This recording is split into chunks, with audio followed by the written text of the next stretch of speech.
Now, I'm paraphrasing what you said last week. Take your time. Walk through exactly what happened 3 weeks before Obama released the latest long-form, supposed final real birth certificate, and what the new intelligence source, the new information that the intelligence source is giving you. Because, folks, I mean, what Dr. Corsi's saying here, you know, they could have a grand jury come after him. He could be pulled into court. He could be forced to release this.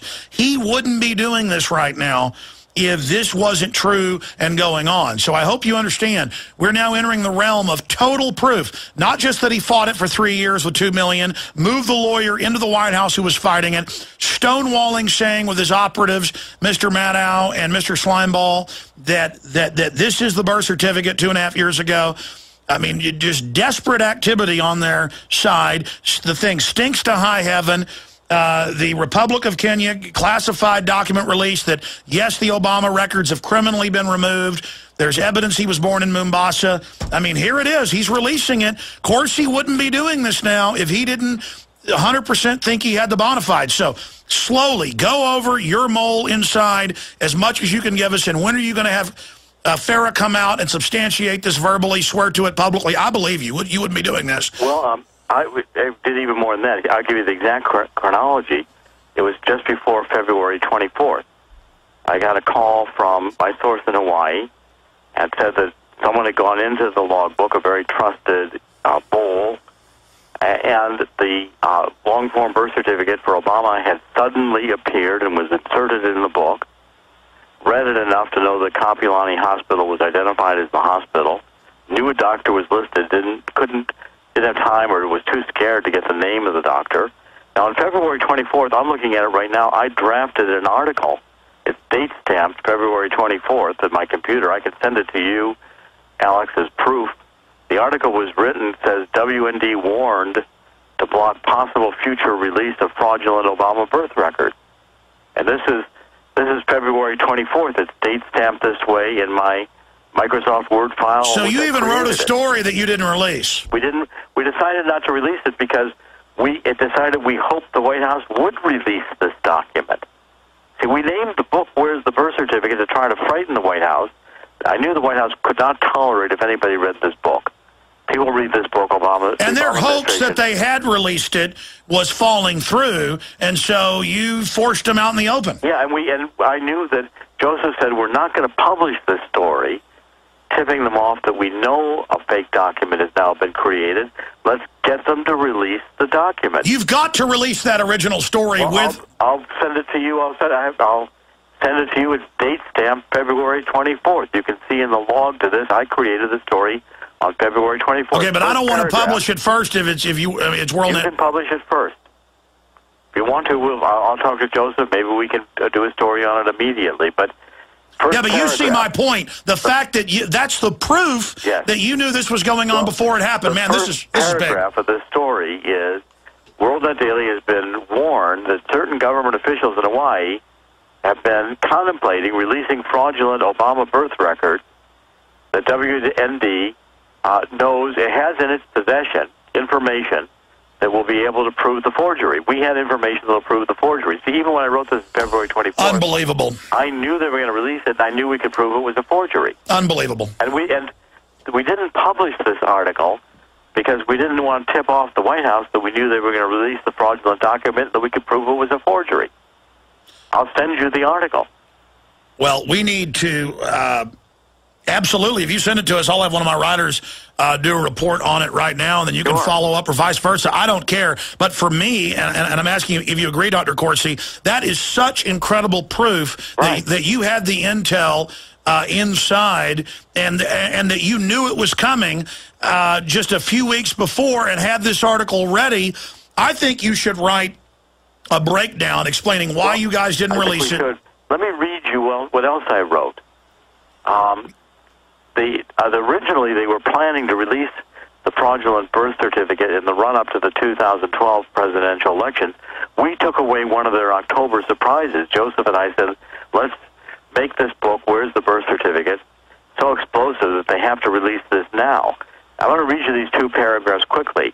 WorldNet Daily's confidential source further warned that any fraudulent Obama birth records originating in Hawaii will be sufficiently expert that the forgery can only be detected by forensic examination of the original, possibly not from digitized copies or photographs circulated of the forgery on the Internet. It turned out that the forgery was much poorer than we thought it would be, and we have enough, even with the digitized copy the White House released on its website, to prove it's a forgery. The next paragraph, WorldNet Daily cannot release the identity of the confidential source without risking the person's life. Unbelievable. Now, again, read us for those that have not seen the unpublished a report that you had ready, but Farah and you decided not to release so that you could catch them with their pants down. Read us that headline and as much of the story as you can to us. The headline said, WorldNet Daily warned to block possible future release of fraudulent Obama birth records. And WorldNet Daily has been warned that certain government officials in Hawaii have been contemplating releasing fraudulent Obama birth records, and that WorldNet Daily has in its possession information that will be able to prove the forgery. According to a top-level WorldNet Daily confidential source with access to officials within the Hawaiian government, the long-form birth certificates issued to the Nordyke twins one day after Barack Obama was born create a barrier for anyone attempting to produce a fraudulent long-form Kapiolani hospital-generated birth certificate for Obama. What I'm referring to there is we knew that they were going to continue the document as 10641, and which was registered August 8th. 3 days later, the Nordyke twins were registered August 11th. They were 10637 and 10638. From the time of the certificate of live birth, the forger picked the wrong number. They've been locked into that to the beginning. And what my source in Hawaii said is, press the Nordyke numbers, because that shows that anything fraudulent that the Obama administration releases as the long-form birth certificate, as long as it's got the original 10641 on it, it's a fraudulent document. For those that don't know, that was a big old-fashioned numbering machine. Bates numbering machine. One of those Bates automatic machines that incremented by one. And I have the 1955 article from Charles Bennett, who was the guy who created, he was the Register General of Hawaii's Department of Health. He created the system of birth certificates. The article specifies that the birth certificates were numbered immediately after the Registrar General stamped it. It went into the books with the number he stamped, and it's impossible for a birth certificate that was registered 3 days earlier to have a higher number as a birth certificate than birth certificates registered 3 days later. Well, I'm just speechless right now, and not only did you write this 3 weeks before Obama released the birth certificate, you called everything in the article that was unpublished. What happened? This is incredible. We had the document read to us from within the vault in Hawaii. The person went in and read the article, and we knew what it was on the document because it was read to us. And correct me if I'm wrong, but this is the absolute key. Your same mole previously had said it's not there, but now they call you and they go, suddenly it's there. That's right. We've been told when Abercrombie was looking that it didn't exist, and then it suddenly existed. And that's confirmed by Abercrombie, thinking he's off record with the reporter who kept the recorder going and just added it as a footnote in his article that Abercrombie said, yeah, we thought it'd be there. It's not. And I think this is equally important to what we've released. You've got the Kenyan documents there, Kenyan government stationery. Grandma Sarah has been saying for years Obama was born in Kenya. The Kenyan government took it seriously. Kenyan government determined 1961 birth records in Kenya were criminally altered so as to erase Barack Obama's birth certificate records and to disguise the fact that they'd ever been there. Well, I'm going to say this. They reported. You've got the second document. The Kenyan government even told that to Rannenberger, our ambassador in Kenya under George W. Bush, was inquiring about Obama's birth certificates. George Bush administration had reason to think Obama was born in Kenya. Not just recently, it goes back to George W. Bush inquiring through Rannenberger to the Kenyan government as to whether Obama was born there. And the Kenyan government sending back a response to formally to Rand. Those are the documents you've got in your hand saying we don't have Obama's birth record, but we have reason to think it was criminally destroyed. Yeah, here's the request from the U.S. Ambassador for President George W. Bush on birth records for Senator Barack Hussein Obama.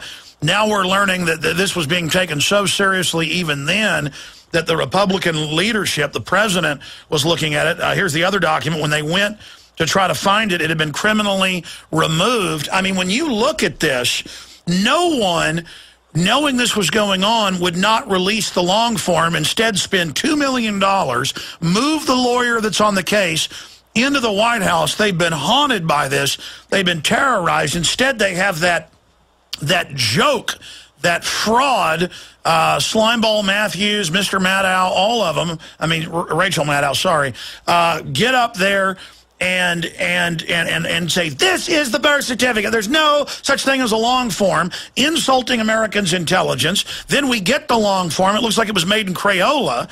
And then now, oh my, I mean, this is so huge, Dr. Corsi. It is huge. And, you know, I've had sources in Kenya, continuing to today. I've had sources in Hawaii.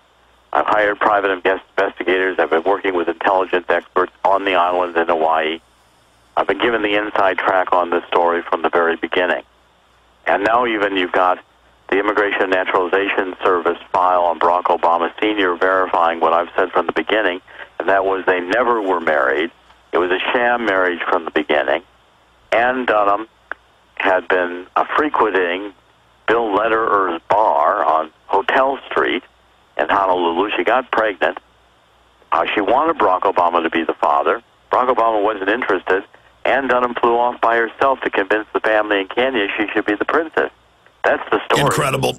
And then Harvard comes out and confirms it. The State Department confirms it. All these wives, fake marriages, babies everywhere. I mean, any moron, that's what they say in Kenya. Obama looks nothing like his daddy. And also you've got the Immigration and Naturalization Service files rejected Obama's marriage to Ann Dunham as grounds on which he could be extending his stay in the United States because it was a sham marriage. They couldn't find a marriage certificate, like I can't. The two never lived together. Like I pointed out, even the birth announcement was the grandparents' birth announcement. And they weren't entirely convinced the baby was Obama Sr.'s to begin with. Doc, we're almost out of time. You would not put yourself out on a limb. Obviously, if you were lying, they would try to trump something up. The White House has already arrested members of the press for whistleblowing, now calling it espionage. You are in danger. You are politically being assassinated. They're trying to assassinate your character. They're pulling out all the stops through their surrogates with dirty tricks to destroy the book. They are acting like people who are 100% guilty. Then any examination of the evidence shows they've been covering up and are desperate. And people to read the book. That's the thing. They're trying. The White House knows that the American people reads my book. Where's the birth certificate? The case Barack Obama is not eligible to be president. Barack Obama will be removed from office. He's not eligible to be president. I prove it and what's so damaging about the work I do is in the book, you'll see 125 exhibits and glossy pages. I show you my original documentation. And it's all available at Infowars.com if folks want to support all the work we're doing here. Dr. Corsi, I know more is coming up soon. If you send me the WorldNet Daily article, you'll have it as soon as we're finished. All right, well, we'll put it up. Just give me the green light, and I'll do it with a link to all your reportage at WMD.com. But in closing, where are you planning to try to file criminal charges? I'm going to report on it. I decided that the expert will file the charges himself, and I'll report on it. The charges are, the expert is a top scanner expert worldwide. He's going to file the charges this week. I'm writing up the report hopefully for this week or next week. I've got a lot of radio, but we're working on it. The WorldNet Daily staff is aware of it. We're working on doing the reporting. Criminal charges filed with the FBI that the long-form birth certificate released by the White House on April 27th is a fraud. Unbelievable, unbelievable.